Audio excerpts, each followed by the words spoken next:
네, 성경 정독반입니다. 욥기 24장. 네, 우리 인내심을 가지고 한 장 한 장, 한 절 한 절 읽어 나가고 있습니다. 네, 자리를 정돈하시고 우리 마음에 무릎을 꿇으시고 하나님 말씀을 받겠다. 이런 겸비한 마음으로 말씀을 읽어 나가겠습니다. 욥기 24장 1절. 어찌하여 전능자는 때를 정해놓지 아니하셨는고. 전능자가 때를 정해놓지 않다는 말이 무슨 말일까요? 그를 아는 자들이 1절 하반절 그의 날을 보지 못하는고. 그를 아는 자들, 그가 누구죠? 전능자죠. 전능자를 아는 자들이 그 전능자의 날들을 보지 못한다. 그러니까 그 때를 모른다, 이런 뜻입니다. 전능자가 심판할 때, 전능자가 마지막에 판결을 내리실 그 종말의 때, 또는 그분이 언제 임하셔서 악인들을 심판하실 것인가, 이런 때에 대해서는 잘 모른다는 거죠. 전능한 자는 때를 정해놓지 아니하셨는고, 이 말은 랜덤하게 그 일들이 일어난다. 일정한 패턴과 루틴을 따라서 이 일이 질서 있게 일어나지 않는다는 거죠. 그를 아는 자들, 그건 무슨 말이죠? 하나님을 소위 안다고 하는 자들, 그러니까 지금까지 욥의 친구들을 포함해서 하나님에 대해서 잘 안다, 또 하나님이 어떤 원리로 일해 나가신다, 이 세상에는 어떤 일정한 규범과 틀과 어떤 원칙이라는 것이, 질서라는 것이 존재하고 있다고 말하는 자들, 그를 안다고 하는 자들이 어떻게 그분의 날에 대해서는 알지 못하는가, 그분의 때에 대해서는 그들이 잘 깨닫지 못하는가. 어찌하여 전능자는 그 때를 일정하게 잘 정해놓지 않고 그를 안다고 하는 자들조차도 그의 장래, 그의 종말, 그의 심판, 그의 마지막 날, 그것에 대해서조차도 스스로 잘 알지 못한다는 거죠. 하나님의 날들에 대해서, 하나님 언제 임하실지에 대해서 알지 못한다. 하나님을 많이 안다고 우리가 하지만 그분의 때에 대해서는 우리가 알지 못한다. 이게 욥의 관찰이라는 거죠. 그래서 그 예를 들어서 2절부터 쭉 보시면, 어떤 사람은 땅의 경계표를 옮기며 양떼를 빼앗아 기르며, 이렇게 악인이 악행을 계속함에도 불구하고 그 하나님의 때, 하나님의 그들을 향한 심판과 또 이 보응의 때라고 하는 것은 스스로도 알 수 없고 객관적으로도 그것을 알 수가 없는, 계속 악행이 계속되도록 내버려 두는 것 같은 그 때를 모른다, 이 얘기를 계속 설명하고 있습니다. 이 악인들은 땅의 지계표라 그러죠. 땅의 경계선을 표하는 그 사인을 옮김으로써 땅의 경계를 은근히 넓히는 거죠. 자기 땅으로 삼을 뿐 아니라 그 넓힌 땅 안에 있는 가축도 내 것이다. 그 땅을 넓힘으로써 그 땅 안에 있는 짐승도 내 짐승이다, 이런 약탈을 하는 그런 악인들도 왕왕 있었다는 것입니다. 그 양떼도 제 것인 양 기르고 자기 소유로 삼고 하는 그런 약탈 행위가 악인들이 있다는 거죠. 여러분, 그렇게 은근히 슬쩍 밤에 경계표를 옮겨놓고 물을 내 논에다가 대놓고 내 이웃에게 손해를 끼치면서 내 이익을 취하려고 하는 그런 일들이 왕왕 있습니다. 근데 약삭빠르게 그것을 잘하는 사람이 살아남죠. 잘하는 사람이 눈치 있게 그것을 잘함으로써 이득을 얻는 거죠. 이 땅에서 부를 누리고 살 수 있는 거죠. 세상이 다 그렇다는 겁니다. 악인들이 그런 방식으로 악행을 계속 일삼는데도 불구하고 그들의 심판의 때는 요원하다, 잘 알 수가 없다, 이런 맥락에서 계속 설명하는데, 그 악행은 더 심해지죠. 3절입니다. 고아의 나귀를 몰아가며 여러분 나귀를 몰아가는 것도 잘못인데 고아의 나귀 이런 것은 정말 더 최악이죠. 예. 소를 볼모 잡으며 돈이 없어서 돈을 빌려주고 저당 잡히는 소가 있는 것은 사실인데 과부의 소를 볼모 잡으며 그랬으니까 이것은 더 없는 사람에게 가난한 사람에게 보호할 데 없는 보호자가 없는 그런 고아와 과부에 대해서 더 학대하고 그들을 더 매몰차게 대하고 그들이 보호의 대상이 없다는 사실 때문에 내가 더 그들을 함부로 대하고 그런 뜻이죠.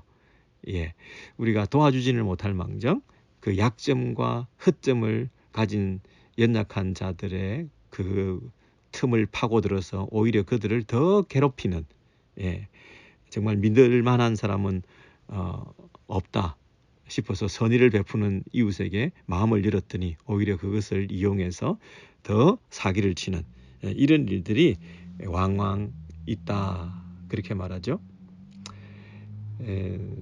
4절에 보시면 가난한 자를 길에서 몰아내나니 또 세상에서 학대 받는 자가 다 스스로 숨는구나 그랬습니다. 빈궁한 자를 길에서 몰아낸다. 그러니까 간신히 집에 길에 빌붙어서 살고 있는 자들을 그나마 그곳에서도 살지 못하게 다 내보낸다 이런 얘기죠.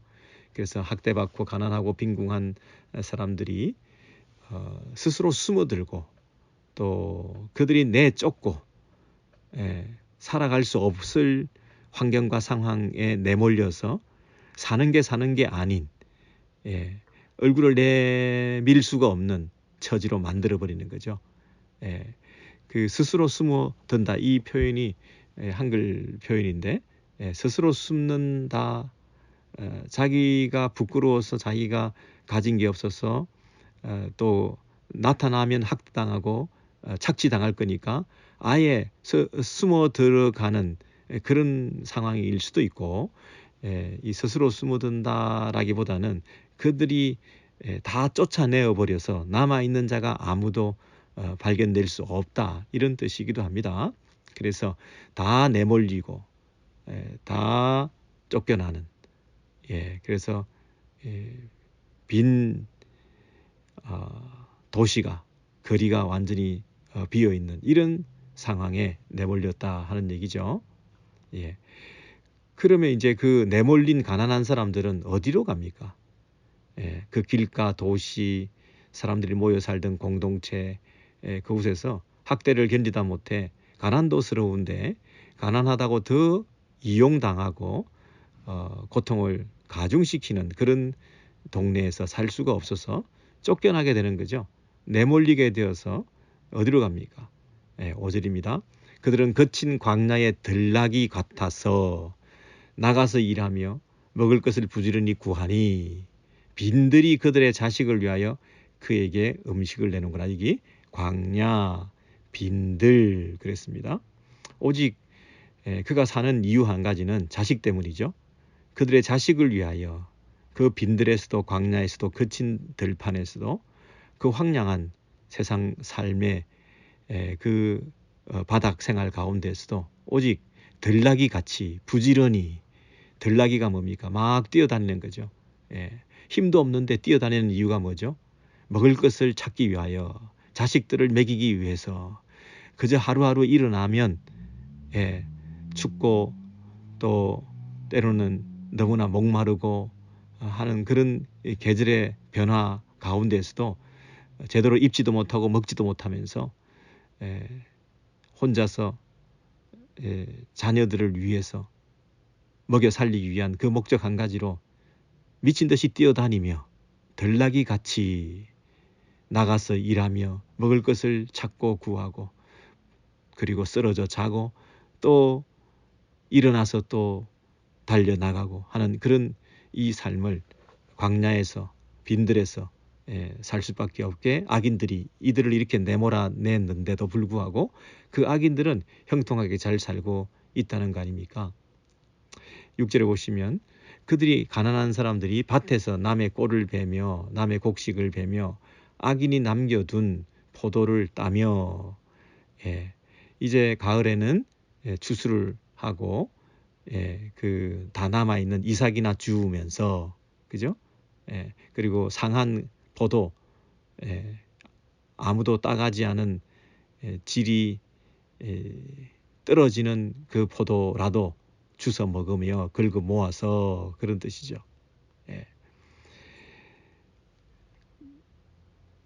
그들이 가진 재산이 없기 때문에 남의 집에 가서 일을 하면서 그나마 그것이라도 생계를 유지하는 가련한 신세가 되어서 7절에는 아무래도 이제 옷 얘기가 나오겠죠. 아까 6절이 먹는 거였으면 음식 얘기였으면 이제 7절은 입는 거, 입는 거 의복이 없어 벗은 몸으로 밤을 지내며 추워도 덮을 것이 없으며 의식주가 해결이 안 될 뿐 아니라 최저 수준에서의 삶도 보장되지 않는 벗은 몸으로 밤을 지내며 추위에 덮을 것이 없으며 이불 조각 하나 없이 신문지 덮고 자도 노천에서 그것이 큰 온기를 느낀다고 하는데 뭐 하나 덮을 거 하나 없이 벗은 몸으로 밤을 지내며 이런 뜻이죠. 오들오들 떨면서 헐벗고 굶주려 있는 상태. 우리 집이 없는 상태에서 옷을 많이 입고 간신히 그것을 밤에 추위를 버티면서 견디면서 아침을 맞기도 하는데 옷도 없다 이렇게 되면 어떻게 그 밤을 지낼 수가 있겠습니까? 걸칠 잠자리에 덮을 옷도 없이 벗은 몸으로 밤을 지내며 추워도 덮을 것이 없으며 여러분 7절 얼마나 불쌍한 가난한 상태에 악인들이 이들을 학대함으로 내몰았느냐 이 얘기입니다. 아까 그 먹는 거 얘기했고요.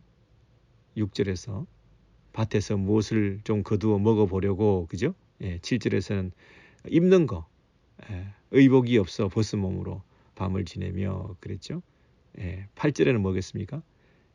사는 곳, 장소, 의식, 주에 해당되는 산중에서 만난 소나기에 젖으며 여러분 산중에서 만난 소나기에 젖으며 가릴 것이 없어 바위를 안고 있느니라.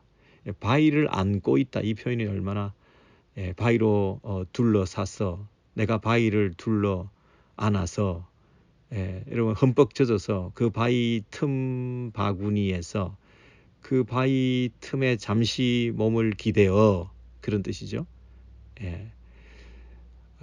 폭풍에 폭우에 흠뻑 젖어서 숨을 곳도 없이 바위에나 매달려 있는 불쌍한 모습. 피할 곳이라고는 바위밖에 없는 그래서 제대로 피하지도 못하고 있는 그런 모습을 여기서 묘사하고 있습니다. 그러니까 의식주가 기본적인 것도 해결이 안 되는 이런 상태의 악한 사람들의 그런 그 학대를 받아서 고통을 당하는 이런 일들이 세상에 많이 있다. 이것을 욥이 말하고 있습니다. 여러분 그 바위를 안고 있다. 그 표현 생각해 보실 때 와 바위를 안고 있다. 우리는 반석이신 그리스도 반석이신 여호와여 여호와 하나님 그분이 내 반석이시오 요새시오 그분이 나의 힘이시오 그렇게 우리가 고백해야 되는데 그 하나님으로부터 버려진 것 같은 그 하나님으로부터 돌봄과 위로를 그 하나님에 대한 의지가 전혀 없어 보이는 바위를 안고 폭우를 맞고 있는 이 가난한 자의 이런 모습 이것이 인생의 비극이죠. 이런 비극적인 삶을 하나님께서는 내버려 두고 계시나 악인들의 행포를 그냥 내버려 두고 계시나 그분의 때는 언제 임할 것인가 그 부분을 아까 1절에서 궁금해 하고 있었습니다. 그죠? 9절에 보시면 어떤 사람은 고아를 어머니 품에서 빼앗으며, 이 악인의 행포가 계속되고 있습니다. 어떤 악인들은 고아를 어머니의 품에서 빼앗으며, 여기서 빼앗으며라는 동사, 빼앗으며라는 동사, 이런 동그라미를 쳐보시고요. 언제 빼앗으며가 또 나왔었죠? 네, 거기 쭉 올라가 보시면 2절인가요? 이전에 경계선을 옮기는 거 있죠. 어떤 사람은 2절입니다. 어떤 사람은 땅의 경계표를 옮기며 양떼를 빼앗아 할 때 빼앗아, 땅을 빼앗고 그리고 그곳에 있는 양떼를 빼앗고 가축을 빼앗았습니다. 여기서 어떤 사람은 그랬죠? 어떤 사람은 그랬는데, 아까 조금 전에는 9절에서 어떤 사람은 그랬으니까 이게 단락이 바뀌고 있는 거죠. 지금까지는 가축이며 땅이며 옷이며 집이며 뭐 이런 어떤 그 착취, 억압에 대해서 말했다고 한다면, 그거보다 한 단계 더 심한 경우는 어떤 경우가 있냐면, 어떤 사람들은 고아를 어머니의 품에서 빼앗으며, 양떼를 빼앗는 게 아니고요, 짐승이나 가축이나 재산을 빼앗는 정도가 아니라 진짜 못할 짓이 뭡니까? 사람을 착취하고 노예로 부리고 그 과정에서 자신의 그 목적 달성을 위해서 뺏어오는 이런 비인간적인 이런 짓을 자행하는 악한 사람들도 있더라는 거죠. 어떤 사람은 아무리 몰인정해도 재산을 빚을 갚아라고 하는 차원에서 재산을 저당 잡기도 하고 할 수는 있지만, 고아를 학대해서 그 고아의 소를 데려올 수는 있지만, 고아 자체를 어머니 품에서 뺏어오는 것은 비인도적인 그런 행위의 극치라 말할 수 있죠. 이런 일들이 이 세상에는 비일비재하다 이렇게 말합니다. 고아를 어머니 품에서 빼앗으며, 천하에 못할 짓이 어머니에게서 이 자식을 뺏어오는 것인데, 그렇게라도 해서 자신의 목적을 달성하고 부를 더 얻겠다, 몰인정하게 전혀 인간적인 배려가 없는 이런 그 세속적이고 물질적인 계산적인 그런 사람, 어떤 사람은 그런 사람도 있더라. 그래서 가난한 자의 옷을 볼모로 잡으며, 9절이죠. 그냥 옷을 저당 잡을 수는 있지만 가난한 자의 옷까지 저당을 잡고 빚을 갚을 때까지 그가 옷도 없이 밤마다 헐벗게 자게 만드는 이런 그 우리의 마음 깊은 곳에 이 악한 그 마음은 끝이 없다, 이런 뜻입니다. 어떤 사람은 정말 끝도 없이 그 악행을 못할, 인간이 저렇게 악할 수 있는가? 인간이 저렇게 욕심이 많을 수 있는가? 인간이 저렇게 사랑이 없을 수 있는가? 인간은 저렇게 이기적일 수 있는가? 인간은 물질 앞에서 저렇게 약할 수 있는가? 피도 눈물도 없이 자기의 이익을 탐하는, 그것이 인간이다. 공동체, 하나님께서 정해진 경계표, 고아와 가부를 향하신 하나님의 계명과 또 명령에 대해서 둔감한 채 이 세상에서는 자기 목적 달성, 자기 이익 실현, 자기 인생에 도움이 되는 그 한 가지를 더 추구하기 위해서 남의 것을 1000가지 만가지라도 뺏어올 수 있는 그런 사람들의 이 추악한 마음의 상태를 지금 낱낱이 드러내고 있는데요. 여러분은 어떠신가요? 나하고 저는 상관이 없다, 나는 이렇게 안 산다, 저렇게 사는 사람이 세상에 어딨냐, 요즘은 다 착한데, 우리가 이렇게 생각하지 말고 우리 속의 깊은 곳에서부터 끝이 없는 세상에 대한 미련과 애착, 그리고 나만을 생각하는 자기 중심적인 이기적인 생각, 동정심이라고 하는 추호도 없이 자기 욕심만 불리고 있는 그런 마음들, 그리고 이 어떤 그 이해관계에 얽혔을 때 양보하지 않고 내 것을 찾아오고야만은 그런 어떤 이 심한 욕심, 이런 것들이 우리 안에 있다는 것이죠. 자비와 긍휼이라고는 전혀 없는 이런 세상이 가득한 곳에 우리가 살고 있습니다. 10절에 그들이 옷이 없어 벌거벗고 다니며 곡식 이삭을 나르나 굶주리고, 곡식단을 메고 있지만 곡식을 먹을 수가 없는 그런 상태라는 거죠. 이용당하고 착취당하고 억압당하며 남의 일을 하지만 그 일을 통해서 내가 얻는 것이 없는, 실컷 다른 사람의 일을 위해서 열심히 일하지만 그림의 떡인 나하고는 상관이 없는, 그리고 관용적이지 못하고 제너러스하지 못한 그 주인과 그 악인의 행동 때문에 늘 굶주리고 헐벗고 배고프고 목마르게 살아야 되는 이런 상태, 이게 이중적인 가중되는 고통이죠. 돈이 많이 있는 것을 보면서 내가 돈이 없을 때 상대적인 빈곤감을 더 느끼게 되는 것처럼, 지금 큰 집에서 큰 포도원에서 엄청난 추수를 하며 곡식단을 지고 나르고 있지만 자기는 제대로 먹을 수가 없는 이런 상태를 말하고 있습니다. 11절에 담 사이에서, 담 안에서, 그 사람들의 담 사이에서 기름을 짜며, 이것도 마찬가지죠. 이웃과 동네 주변 사람들은 다 지금 잔치하고 기름 짜고 추수하고 이 저장하고 하고 있는데, 정작 그 안에서 일하고 있는 사람들은 목마르다, 그리고 술틀을 밟느니라, 노동을 하고 있는데 그 노동의 대가는, 이익은 주인이 다 실현하고 이웃과 동네 사람들은 다 부촌에서 모여서 담 사이에서, 담 안에서 이런 일들을 계속하고 있지만 나하고는 전혀 상관이 없는, 나는 노동력을 바쳐서 이용당하면서 땀 흘리면서 굶주리면서 일만 할 뿐이지만 그들의 그 생산과는 내가 전혀 그들의 그 이득을 함께 쉐어할 수 없는 그런 상태에 있다는 것이죠. 그래서 성중에서 사람들이 죽어가고 있어요. 12절, 성중에서 죽어가는 사람들이 신음하며 상한 자가 부르짖으나 하나님이 그들의 참상을 보지 아니하시느니라.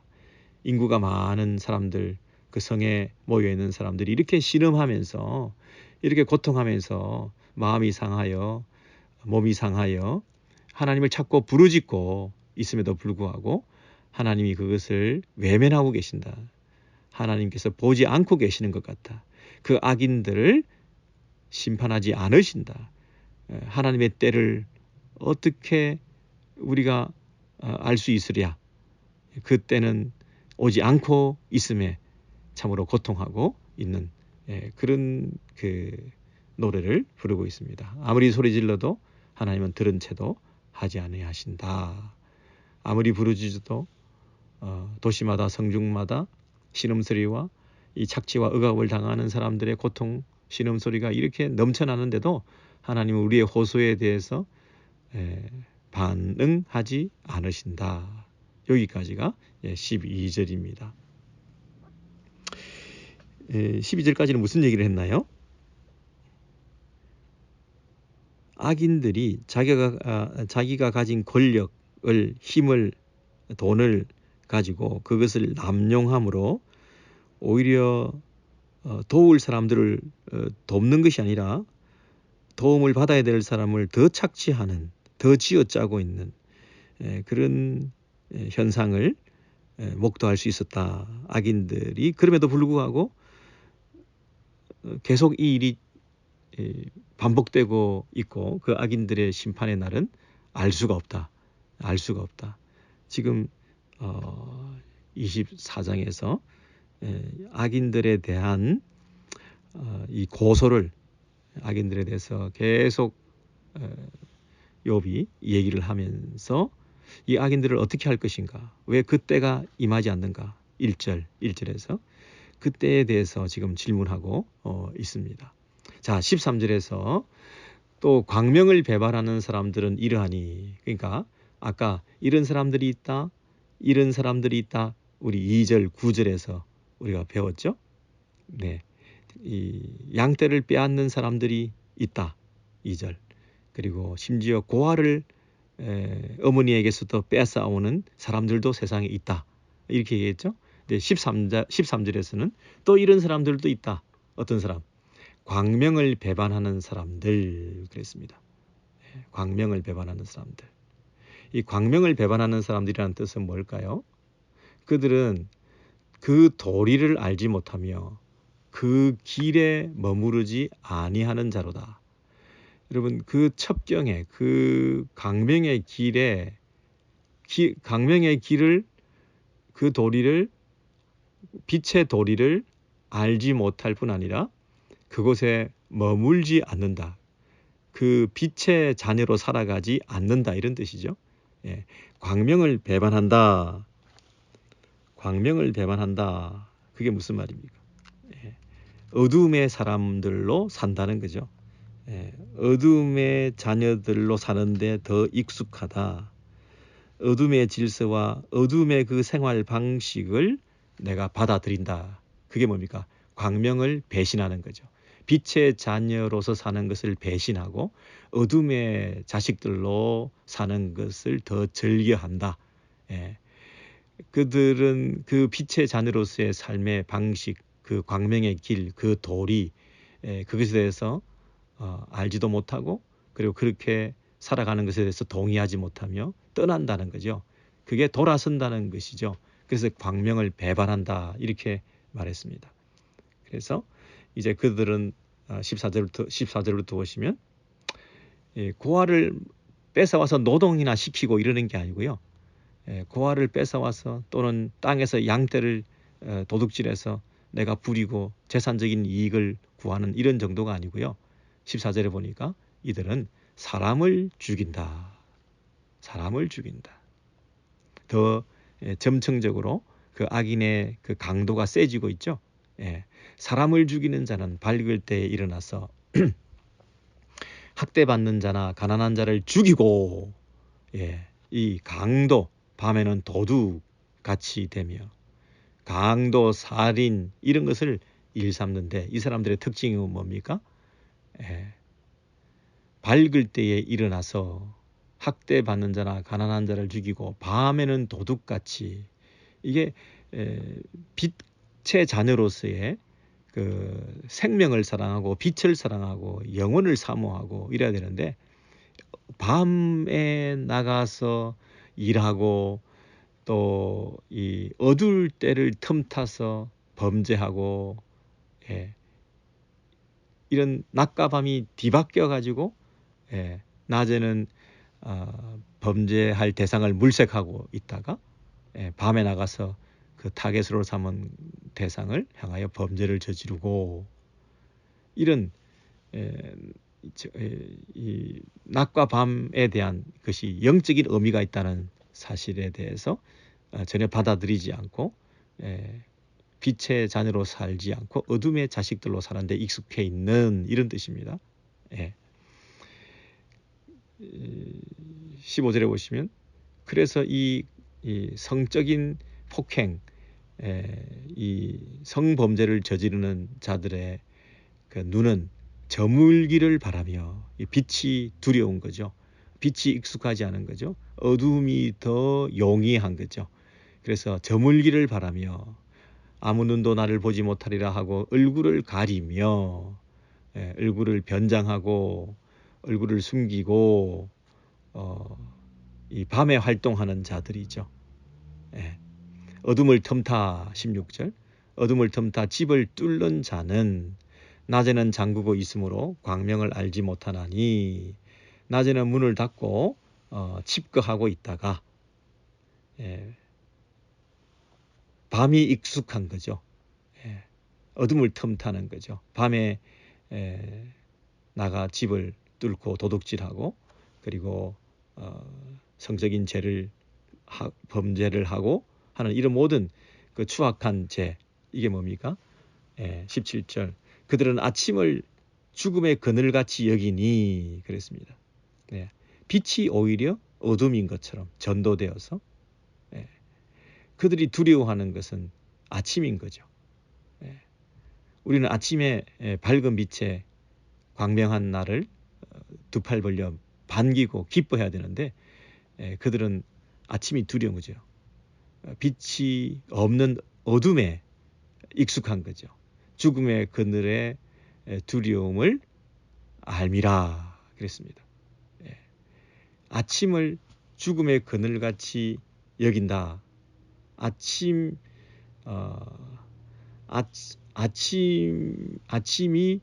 무서운 거죠. 한낮을 무수하고 오히려 어둠 속에서 평안을 누린다. 그 말입니다. 그 어둠 속에서 온갖 그 무서운 일들을 자행하는 무리들이다. 그들은 짙은 어둠의 그 공포, 짙은 어둠의 그 두려움, 이런 것을 즐기면서 죽음의 그늘의 두려움을 알미라. 이 두려움이라기보다는 그 공포, 죽음의 그늘에 그 드리워져 있는 그 어둠 안에서의 그 활동, 이것에 익숙해 있는, 오히려 어둠에서 평안을 누리는 그 알미라 하는 것이 그 안에서의 어떤 그 익숙함을 말하는 거죠. 그래서 아침을 오히려 두려워하고 부담스러워하고 밤을 오히려 즐거워하고 기다리고 하는 이런 이 삶을 살아가는 이 악행자들, 이런 부류의 사람들도 있다는 것입니다. 가축이나 또는 고아나 이 선대하지 못하고 그들을 이용해 먹고 뺏어오고 이런 정도가 아니라 밤을 틈타서 영적인 어둠의 상태에서 양심을 속이면서 이런 그 흉악한 범죄까지도 자행하는 일들을 계속하는 그런 세상에 우리가 살고 있다. 그렇게 말하죠. 18절에 보시면 그들은 물 위에 빨리 흘러가고 그들의 소유는 세상에서 저주를 받나니 그들이 다시는 포도원 길로 다니지 못할 것이라. 그들은 그 19절 읽어보시겠어요? 19절. 가뭄과 더위가 눈 녹은 물을 곧 빼앗나니 스올이 범죄자에게도 그와 같이 하니라. 자, 18절과 19절 그 이하는 약간 분위기가 바뀌어 있는 거죠. 그 악인들이 이렇게 세상을 더럽히고 착취를 하고 범죄를 하고 이렇게 되겠지만, 그러나 그들이 어떤 운명에 처할 것인가? 그런 사람들은 18절에 그런 사람들이 뭡니까? 18절에 그들이가 누굽니까? 그 위에서 말했던 그 악한 사람들을 말하죠. 그 악한 사람들은 결국에는 그 죄악에 대한 심판을 받게 될 것이다. 그것은 확실한 거죠. 욥이 생각하더라도 이게 언제 어느 때 있는지는 모르겠지만, 그러나 그 악한 세상에 그 악행을 일삼던 그들에 대해서 하나님께서 그들을 심판하실 것이다라고 하는 확신은 있기 때문에 이제 18절에서 그들에게 임할 재앙, 그리고 그 악인들이 처할 운명, 그들의 인생의 결말은 어떻게 끝날 것인가에 대해서 18절부터 이렇게 얘기합니다. 그들은 물 위에 빨리 흘러가고 그들의 소유는 세상에서 저주를 받나니 그들이 다시는 포도원 길로 다니지 못할 것이라. 포도원이 다 떠내려가고 포도원이 없는데 포도원에 갈 일이 없는 거죠. 그래서 이 저주와 심판의 그 삶을 그들이 살 수밖에 없다. 그것도 아주 갑작스럽게 빨리 흘러가고 삽시간에 떠내려가고 경고하던 그들의 그 철옹성 같은 그의 창고가 하루아침에 무너져 버리고 다 떠내려가고, 그리고 19절에서는 그 삽시간에 홍수가 나서 다 떠내려갈 뿐 아니라 19절에는 가뭄과 더위가 그랬습니다. 가뭄과 더위가 임하여 가지고 눈 녹은 물을 곧 빼앗나니 그랬습니다. 눈 녹은 물은 정말 대단하잖아요. 산에서부터 겨울에 왔던 그 눈이 녹아서 계곡가에 넘쳐나는 그 물들이 콸콸콸 쏟아지게 될 텐데요. 근데 그것조차도 여러분 어떻게 되죠? 가뭄과 더위가 계속되면 그 엄청난 그 계곡의 물이 다 말라 비틀어져서 아무것도 없이 갑자기 증발한, 다 사라지고 빼앗기게 된 그 바닥이 쩍쩍 갈라져 있는 그런 상태로 망하고야 마는 일이 속히 오게 된다, 이렇게 말합니다. 반드시 그렇게 될 것이다. 19절 하반절에 보면 스올이 음부가 범죄자에게도 그와 같이 하느니라. 그게 가뭄과 더위가 눈 녹은 물을 다 증발시켜 버린 것처럼, 눈 녹은 물이 그 많던 것이 다 증발되고 하나도 없어 메말라지게 되는 것처럼, 이 스올이, 음부가, 죽음이 들이닥쳐서 이 범죄자가 한때는 잘 나갔고 또 모든 것을 가지고 누리고 있던 그런 사람들이며, 이 약한 자를 억압하고 착취해서 수많은 자기의 그 부를 쌓았던 자이지만 그것이 하루아침에 증발될 수 있다는 거죠. 다 나라가 버릴 수 있고 그들의 인생이, 미래가 하나님 앞에서 심판받는 그런 일들이 있게 된다. 그리고 20절에 모태가 그를 잊어버리고 구더기가 그를 달게 먹을 것이라. 그 악인들의 운명이 어떻게 된다고요? 다 증발되고 다 사라지고 다 제거되고 다 빼앗기고 다 없어지고 다 떠내려가고 할 뿐만 아니라, 재산적으로 물질이 피지컬리 다 없어질 뿐만 아니라 20절에 보시면 모태가 그를 잊어버리고 그랬습니다. 이 상실, 망각, 잊혀짐, 이것도 큰 심판 중에 하나죠. 내가 잊혀진다. 여러분, 세상이 잊을 뿐 아니라 가장 잊을 수 없는 대상, 관계는 어머니죠. 모태가 그를 잊어버리고, 이건 있을 수 없는 일인데, 그만큼 우리의 존재라고 하는 것은 삽시간에 순간적으로 갑자기 그리고 영원히 박탈되고 없어지고 잊혀진다. 모태가 그를 잊어버리고, 그를 낳은 어머니도 그를 잊어버리고. 여러분, 사람이 죽으면 오래 기억하지 않습니다. 자식도 배우자도 1년에 한 번 생각날까 말까 그럴 수 있습니다. 처음에는 자주 생각이 나다가 점점 생각이 안 나다가 처음에는 같이 계시다가 안 계시면 하루도 살 수 없을 것 같았는데 살게 되는 거죠 또. 그래서 자꾸만 죽은 자는 기억이 되지 않는 그 잊혀짐의 어떤 그 재앙이라 그럴까요? 망각의 어떤 그 저주라 그럴까요? 그렇게 잊혀질 수밖에 없다. 심지어 구더기가 그를 달게 먹을 것이라. 다 분해되고 다 멸절되고 다 용해되어서 산산이 부서져서 우리의 존재감이라고 하는 것은 이 땅에 남아있는 것이 하나도 없어지게 된다.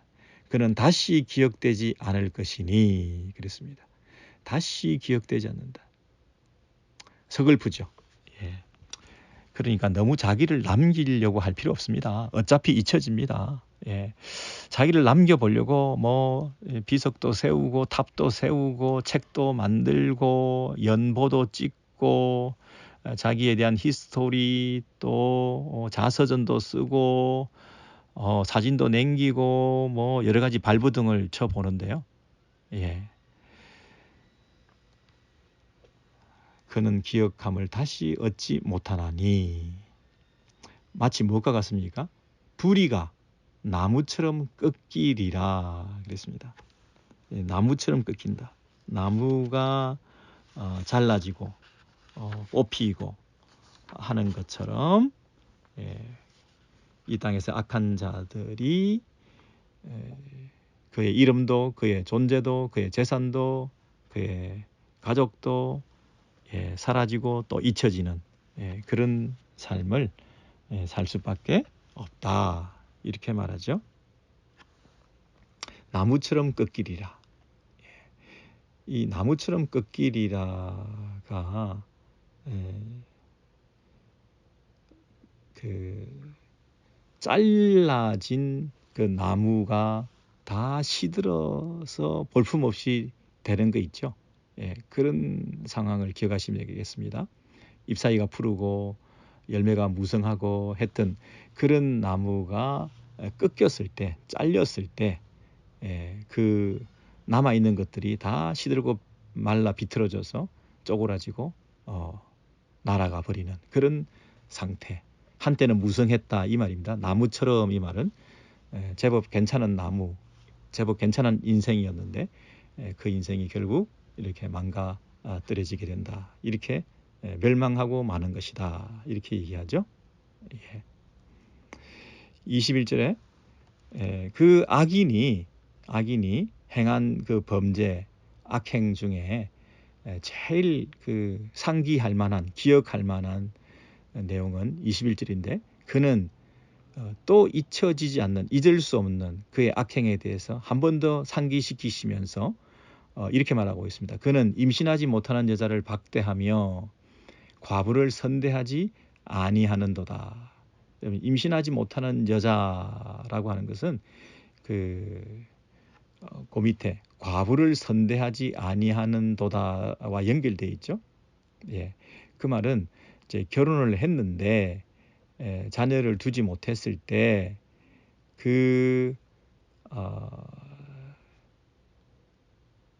자녀가 없음으로 인해서 그 과부가 홀로 의지할 데가 없는 이런 뜻이죠.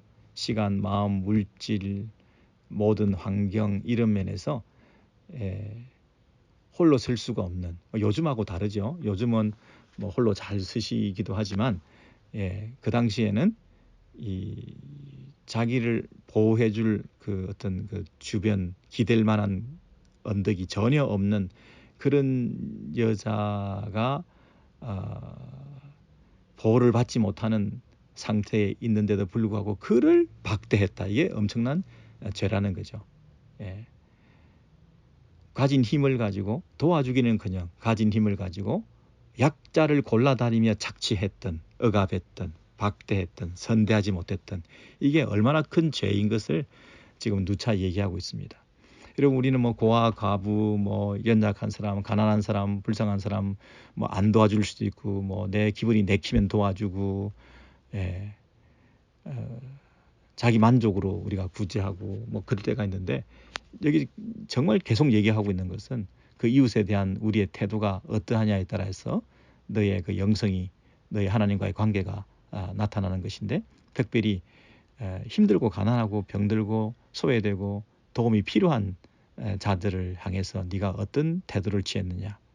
우리는 조금 힘 있고 가지고 영향력이 있고 배우고 또 좀 잘나 보이고 힘이 세 보이고 우리에게 도움이 될 만한 사람들에 대해서는 줄을 서고 또 그들을 위해서 케어를 하고 그들에 대해서 관심과 또 문자라도 하나 더 보내고 뭐 이런 어떤 습성들이 우리 안에 남아있지 않습니까? 그리고 가치가 없어 보이고 도움이 안 될 것 같고 부담만 되고 짐만 될 것 같으면 오히려 거리를 두고 멀리하고 인벌브 안 하려고 그러고 우리는 그런 어떤 태도를 취하기 쉬운데 오늘 이 본문에 의하면 그런 사람들에 대해서 하나님께서 벌하시겠다고 말씀하십니다. 그는 연약한 자들을 오히려 박대하고 오히려 선대하지 못했던 그것을 가장 심각한 죄로서 얘기하면서 그 인생이 나무처럼 쪼개지고 만다. 나무처럼 잘려지고 나갈 것이다.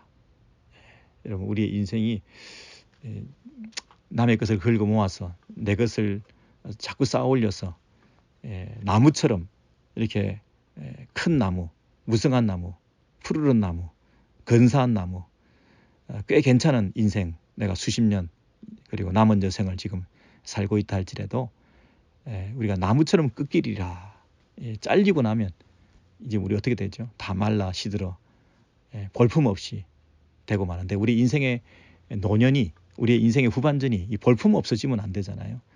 내가 심판과 멸망의 경고를 받으면서 우리의 삶이 이렇게 평가받을 때 꺾인 나무처럼 되었다.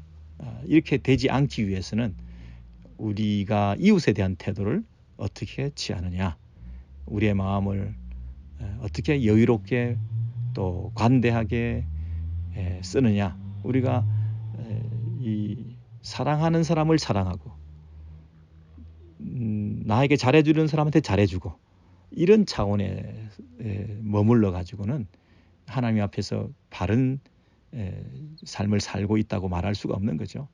원수를 위해서 기도하고 나를 박대하고 미워하는 자를 섬기고 내게 도움이 될 자들에게 내 손을 내밀고 악수하는 게 아니라 내게 갚을 수 없는 능력을 가진, 이 땅에서는, 현세에서는 페이백할 수 있는 가능성이 전혀 없는, 나에게 다시 내가 선대한 만큼 갚아줄 수 있는 그런 역량이 전혀 안 되는 사람들을 골라다니면서 내가 도와줘야 내가 내세의 소망이 있는 거죠.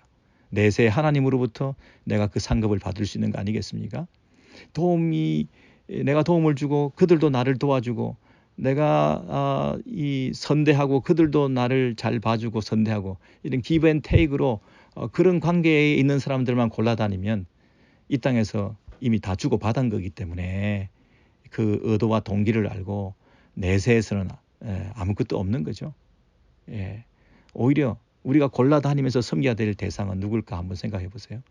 이 땅에서 다시 나에게 그것을 갚아줄 능력이 없는 자들을 골라다니면서 끝도 없도 한도 없이 계속해서 그것도, 그게 진짜 투자네요. 어떤 면에서는 그게 진짜 쌓는 거네요. 그렇지 않습니까? 우리는 조금 하다 보면 지친다, 조금만 돕다 보면 그만하자, 그 정도 했으면 할 만큼 했다, 내가 이 정도 했으면 돌아오는 것도 좀 있어야 되는데 전혀 없다, 우리 이렇게 생각하기 쉬운데 우리의 자세는 그 반대네요. 그죠? 돌아올 것이 없는 사람들에게 끝도 없이 도와주는 이런 자세, 생색내지 않고 자기의 영향력을 행사해서 그들로부터 반대급부로 돌아올 것을 노리고, 또 그것이 없다고 해서 마음이 상하고 이러는 수준에서 우리가 벗어나서 우리의 섬김과 사랑, 구제, 이것이 얼마나 오른손이 하는 것을 왼손이 모르게 할 정도의 이런 자세의 삶을 사는 것을 오늘 본문에서는 강력하게 요구하고 있는 것 같습니다. 욥의 이 이야기를 통해서 하나님께서 이렇게 우리에게 지금 말씀하시는 것 같아요. 자, 그런데 이 이야기의 결론은요, 의외로 그 다음에 나옵니다. 22절부터 이제 21절부터 이 24장에 아주 중요한 결론이 나오는데, 이 22절이 그러나로 시작합니다. 그러나 하나님이 그의 능력으로 강포한 자들을 끌어내시나니 일어나는 자는 있어도 살아남을 확신은 없으리라. 난해 구절입니다. 난해 구절입니다. 지금까지 무슨 얘기를 했냐면, 악인들이 악한 행위를 계속 함으로써 얼마나 악한 짓을 할 수 있는가. 사람들을 괴롭히고 이웃을 괴롭히고 밤을 낮처럼 활기를 치고 뛰어다니며 눈을 속이며 은밀하게 그 어둠의 자식들로서 살아갔던 이런 엄흉한 그리고 흉폭한 그런 죄를 계속 짓는, 그리고 자신의 권력과 힘을 이용해서 남을 돕기는커녕 오히려 남을 약자를 더 착취하는, 약한 자에게 더 강하고 강한 자에게 약하고, 우리는 그렇게 살아간다는 거죠. 우리 그 반대로 살아야 되는데 우리는 약자에 대해서 강한 사람들이에요. 강한 자에 대해서는 비굴하게 약한 모습을 보이는 거죠. 그렇게 인생을 살면서 우리가 평생을 잘 살았다고 생각하고 있지만, 그러나 하나님께서 그가 잊혀질 거다, 나무가 잘린 것처럼 다 시들 거다, 결국엔 그들은 다 증발할 거다, 눈 녹은 물이 가뭄에서 다 바닥이 쩍쩍 드러나는 것처럼 그 인생이 결국은 그렇게 메마르게 될 거다. 홍수처럼 삽시간에 그것이 떠내려갈 거다. 포도원에 갈 수도 없다. 포도원이 다 유실됐으니까. 다시 내가 살던 곳에 가봐도 아무것도 없다 할 정도로 이런 일들이 있고, 모태가 어머니가 너를 잊어버릴 정도로 너는 다 잊혀질 거다. 네가 기억되려고 남겨놓으려고 발버둥을 쳐도 너의 존재나 이름을 기억하는 사람은 아무도 없다. 이것이 그 인생이라는 거예요. 이렇게 멸망할 때가 있다. 반드시 그 때가 있다. 아까 우리 첫 절에서 도대체 그 하나님 때가 언제냐, 하나님 때가 언제냐 이렇게 질문하고 시작을 했는데, 여기 마지막으로 그 때가 언제인지 모르지만 반드시 그렇게 될 거다, 그 확신을 가지고 있는 거죠. 그러면서 그때가 언제인지 모르지만 22절입니다.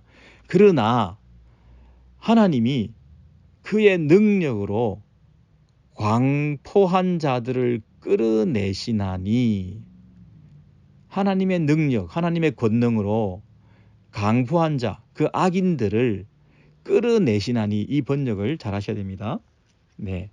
이 끌어내시나니 이게 마샤크라는 히브리어인데요. 마샤크라고는 이 히브리어 끌어내신다는 말이, 끌어낸다는 말이 늘린다는 뜻이에요. 늘린다. 끌어낸다는 말이 연장시킨다는 뜻이에요. 계속되게 하신다. 끌어내신다는 말이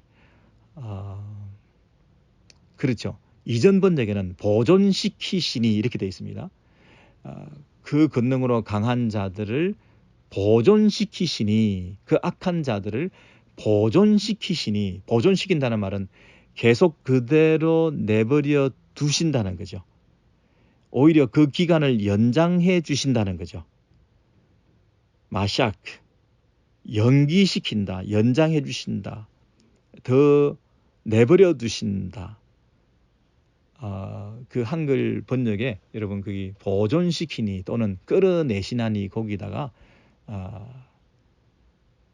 늘려주신다, 연장시키신다, 그렇게 적어 놓으시면 되겠습니다. 하나님께서 그 능력으로 악인들이 반드시 멸망당해도 마땅함에도 불구하고 그 하나님께서 그 악인들의 시간들을 연장시켜 주시니, 이런 말이죠. 그래서 연장시켜 주시기 때문에 일어나는 자는 있을지라도, 그러나 연장시켰다고 해서 영원히 계속 산다는 확신은 없다는 겁니다. 잠시 연장시켜 줄 수는 있어도, 그래서 일어나는 자는 있어도, 그러나 끝까지 살아남을 가능성은 없다. 이것이 22절의 그 개역 개정의 번역입니다. 하나님께서 잠깐 연장시켜 주시고 끌어내 주시고 늘려 주신다는 뜻이, 끌어낸다는 말이 뭐 구원한다든지 뭐 이런 뜻이 아니라 그들을 이렇게 강포한 자들을 내버려 두셔서 그 기간을 연장시켜 주시니, 마샬크, 계속되게 하시니, 보존시키시니, 그래서 그 기간 동안에 죽었다가 일어나는 자, 죽는 줄 알았는데 계속 사는 자가 있지만, 그러나 끝까지 산다는 법은 없다는 거죠. 왜냐하면 하나님께서 잠시 연장시켜 놨기 때문에 살기를 바라지 못할 자도 일어나는구나. 개역 한글은 그렇게 번역했죠. 살기를 바라지 못할 자도 일어나는구나. 하나님께서 연장시켜 주셨기 때문에 지금 잠시 일어나는 것 같아도 그러나 결국 끝까지 살아남을 수는 없다. 예. 내가 죽을 것 같아. 멸망당할 것 같아. 끝장이다. 살기를 바랄 수도 없다. 살기를 바라지 못할 자도 그러나 지금은 잠시 일어나게 된다. 예, 하나님의 그 끌어내심으로 여러분 됐죠? 그렇게 번역을 하셔야 됩니다. 23절. 그래서 하나님은 잠시 그에게 뭘 주셔요? 평안을 주시며 지탱해 주시나, 여기도 주시나죠. 그러나 그의 눈은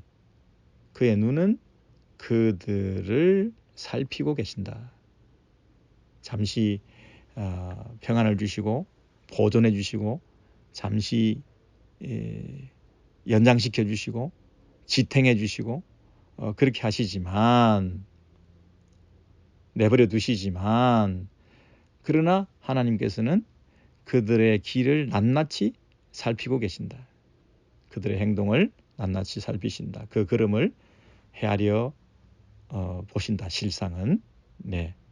그래서 24절 그들은 잠깐 동안 높아졌다가 천대를 받을 것이며 여기 잠깐이라는 단어도 그렇게 이해를 하셔야 해석이 되는 거죠. 22절부터 잘 보셔야 됩니다. 잠깐 동안 높아졌다가 천대를 받을 것이며 잘려 모아진 곡식 이삭처럼 되리라. 여기도 잘려 모아진 곡식 이삭이 뭡니까? 곡식단을 잘라놓고 모아놓으면 그 곡식 이삭의 그 힘이 다 죽어가지고 그 곡식 이삭이 배임을 당해서 모아둔 그 단이 축 늘어질 거 아닙니까? 생명력이 끊긴 잠시 처음 잘렸을 때는 살아있는 것 같았는데 잘려진 상태로 내버려 두면 잠깐은 살아있는 것처럼 보이지만 곧 어떻게 됩니까? 완전히 버려진 것처럼 힘이 없이 던져진 그런 곡식단이 될 것이다. 25절에 보시면 그 욥이 하는 말이 뭐냐면 그 때에 대한 얘기를 1절부터 했는데 그 때를 알 수 없지만 악인의 멸망은 자명하다. 왜냐하면 악인들이 이렇게 나쁜 짓들을 세상에서 누차 여러 번 반복해서 최악의 경우까지 비인간적인 비인도적인 그런 일까지도 행하는 그런 인간의 바닥은 어디까지일까? 인간의 탐욕과 이기심은 어디까지일까? 라고 우리가 의문이 들 정도로 그렇게 추악한 죄를 낮밤 가리지 않고 그렇게 행한 자들에 대해서 반드시 벌할 것이다. 그런데 하나님께서 그 기간을 연장시켜 주신다는 거예요. 그 때가 언제인지 모르지만 아직도 득세하고 계속 그 일들을 하게 된다는 거죠. 마치 무엇과 같습니까? 로마서에서 말하는 자신에게 임할 진노를 쌓고 있는 거죠. 진노를 쌓고 있다. 그리고 우리 아모리 족속, 가나안 족속들이 어떻습니까? 가나안 족속들이 아직도 죄악이 관영하지 않았다. 엄청난 죄로 가득 차 있는데 그 가득 찬 것이 흘러 넘칠 정도까지 기다리고 계시는 거죠. 잠깐 그 때를 두었고 그래서 마치 평화로다. 지금이 우리의 전성기다. 이렇게 우리 마음대로 살고 우리 마음대로 하고 다녀도 아무런 문제가 없이 더 번창하고 있다. 내 욕심을 채우고 내 생각대로 살고 하나님을 등지고 하나님 앞에서 사는 것을 구차하게 생각하며 내 결정과 판단대로 내 인생을 잘 살아오고 있다고 생각했던 그때가 내 인생의 전성기와 절정이라고 생각할 정도로 아주 번창했는데 그게 뭐라고요? 하나님이 기다리시는 때다. 오히려 익스텐션, 연기시켜 놓고 오히려 그 죄악이 가득 찰 때까지 그 라스트 미닛까지 더 채우시는 그 기간이었다라고 생각을 한다면 우리가 평화가 평화가 아닌 것이고 번성이 번성이 아닌 것이고 건강이 건강이 아닌 것이고 성공이 성공이 아닌 것이고 행복이 행복이 아닌 것이고 바로 그때라는 거죠. 악인이 악행을 하는 동안에도 지켜보시고 낱낱이 헤아리시고 살피고 계시는 그 상태. 우리는 그것을 하나님 없이도 잘 되고 있다라고 착각을 하는데 성공이 아니고 오히려 저주의 나락으로 빠지는 첩경과 지름길이 되는 바로 그 상태. 이 물컵에 물이 한 방울 한 방울 떨어져서 거의 다 찼는데 조금 떨어지고 한 방울 한 번 떨어지면서 그 컵에 물이 탁 흘러 넘치는 때, 그게 때가 참회거든요. 그게 때가 참회, 그게 하나님의 때거든요. 예수께서 이 땅에 오신 것도 때가 참회. 그래서 그 기다리고 기다리던 그때, 갑자기 오신 게 아니라 기다리고 기다리던 때, 한 방울 한 방울, 한 방울 한 방울, 우리의 죽음도 전제와 같이 포도주에 그 재물의 포도주가 한 방울 한 방울 떨어지는 것처럼 그 한 방울 한 방울, 마지막 한 방울 한 방울 떨어짐으로 내가 죽음을 맞고 내가 주님 앞에 설 때가 가까워서 선한 싸움을 잘 싸우고 그분 앞에 설 그때 전제의 그 부음과 같이 사도 바울이 얘기했던 것처럼 한 방울 한 방울 그 때라는 거죠. 그래서 아까 제가 24장 1절에서 그때 하나님의 때는 언제일까? 라고 질문을 드렸는데 그 하나님의 때라고 하는 것은 이렇게 한 방울 한 방울 그때가 차고 있다는 것이죠. 농부가 추수할 때 어떻게 해요? 둘 다 가라지도 그 안에 둔다고 그랬잖아요. 추수할 때 그때까지 추수 때까지 함께 자라게 두라. 이게 농부잖아요. 왜 이 가라지가 우리를 괴롭힙니까? 원수들이, 악인들이 왜 우리를 괴롭힙니까? 이 세상에는 왜 악인들이 많고 교회 안에도 왜 이런 악인들이 착한 사람들만 있지 않고 이렇게 부담스럽고 힘들고 교회를 괴롭히고 힘들고 하는 그런 사람들조차도 버젓이 잘 되고 형통하고 하는 사람들이 왜 있습니까? 라고 우리는 고민할지 모르지만 하나님께서 22절에 뭐라고 그랬습니까? 그러나 하나님의 그의 능력으로 강포한 자들을 보존시키시니 강포한 자들을 마샬크 그 기간을 늘려주셔서 끌어내시나니 더 연장시켜 주셔서 그들의 그 평안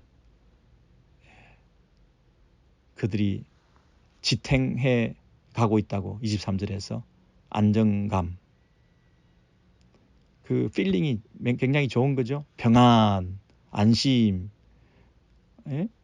그런 그 안위하는 그런 때를 마음에 느낄 때도 있었지만 그러나 하나님께서 다 보고 계시다가 잠깐 높이시지만 24절 잠깐 높이시지만 그러나 잘려진 곡식 이삭처럼 잘려져서 영원히 메마르고 멸망당하는 그 일이 있게 될 것이다. 이렇게 말하고 있습니다.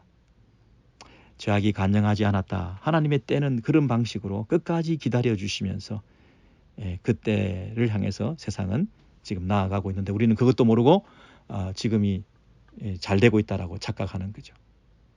25절 가령 그렇지 않을지라도 너희 내 말을 거짓되다고 지적하거나 내 말을 헛되게 만들 자 누구랴. 가령 그렇지 않을지라도 너희 내 말이 지금 틀렸다. 내 말이 잘못됐다. 이렇게 공격할 사람이 누가 있겠냐. 내가 지금 거짓말하는 게 아니다. 내가 허풍 뜨는 것이 아니다.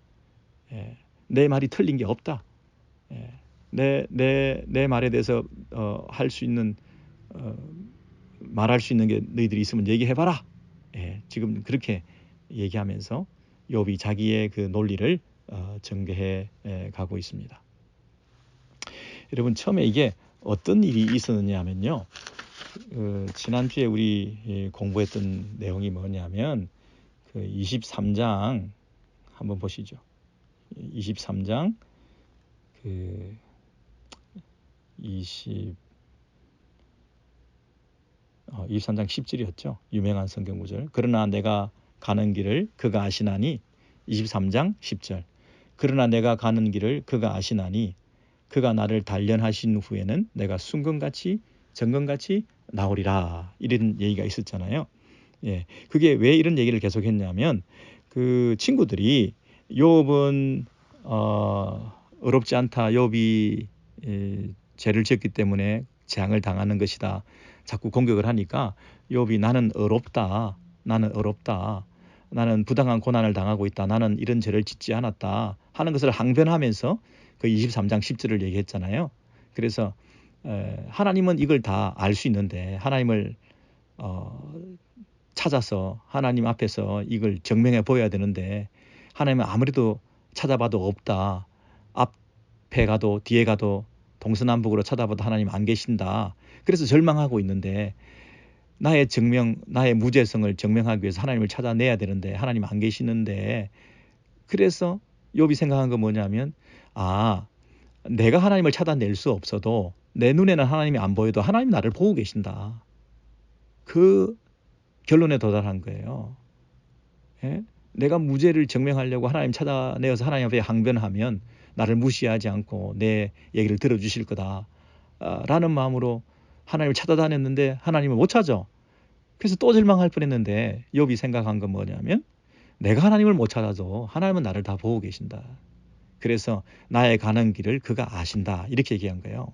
그러나 내가 가는 길을 그가 아시나니 그가 나를 조사한 다음에 나를 검사한 다음에 나를 검사대에 집어넣어서 통과시키고 나면 내가 순금같이 내가 결백하고 무죄함을 그가 알 수 있고 내가 판명될 것이다. 그 얘기를 했죠. 이게 단련하신 후에는 이게 성한화 오랜 기간이 걸리는 게 아니라요. 하나님이 나를 딱 보시고 검사만 하면 금방 탁 드러나 보인다는 거예요. 그래서 순금같이 되어 나오리라. 이 되어라는 말은 사실은 원래 원문이 없습니다. 되어를 빼고 순금같이 내가 드러나리라 이런 뜻입니다. as gold, 금으로서 내가 판명될 거다. 이 순금인지 가짜금인지 불순물이 꼈는지 이렇게 조사를 했는데 이거 100% 금이다 라고 순금으로서 as gold, 순금으로서 이게 증명된다 이런 뜻이거든요. 그래서 그 검사대를 통과하고 나오면 내가 결백하다는 것, 내 몸에 무기가 없다는 걸, 내가 악행을 하지 않았다는 것을 금방 판명될 것이다. 그래서 하나님이 나를 아시니까 내가 그 걸음을 그분 앞에서 내가 걸어가기만 하면 내가 걸어왔던 그 길을 그분이 다 아실 텐데 그분이 나를 조사하면 단련하신 후에 검사하면 테스트, 시험하면 단련이라는 말을 너무 어역을 했습니다. 나를 조사하고 검사해 볼 때 내가 금이다, 무죄하다, 내 결백이 증명될 것이다. 이렇게 드러날 것이다. 이게 이제 의인의 경우, 욥 같은 경우에는 이것이 증명될 것이다. 이게 23장이고요. 오늘 공부한 거 24장은 의로운 사람은 이렇게 잘 드러날 것이고 그리고 24장은 악인들도 잘 드러날 것이다. 악인들도 하나님 앞에 딱 서서 그 모든 검사를 하면 그들이 걸어왔던 그 길 어떻게 살았는지 이게 파이널리 다 드러나게 되고 그 악인들이 잠시 형통하고 잠깐 문제가 없어 보이고 하나님께서 내버려 둔 것 같아도 결국에는 그들의 모습이 낱낱이 드러나게 되는 그 일이 반드시 있을 것이다. 이 얘기를 이 욥이 24장에서 덧붙이고 있는 것이죠. 23장, 24장을 그래서 우리 연결시켜서 읽어보시면 되겠습니다.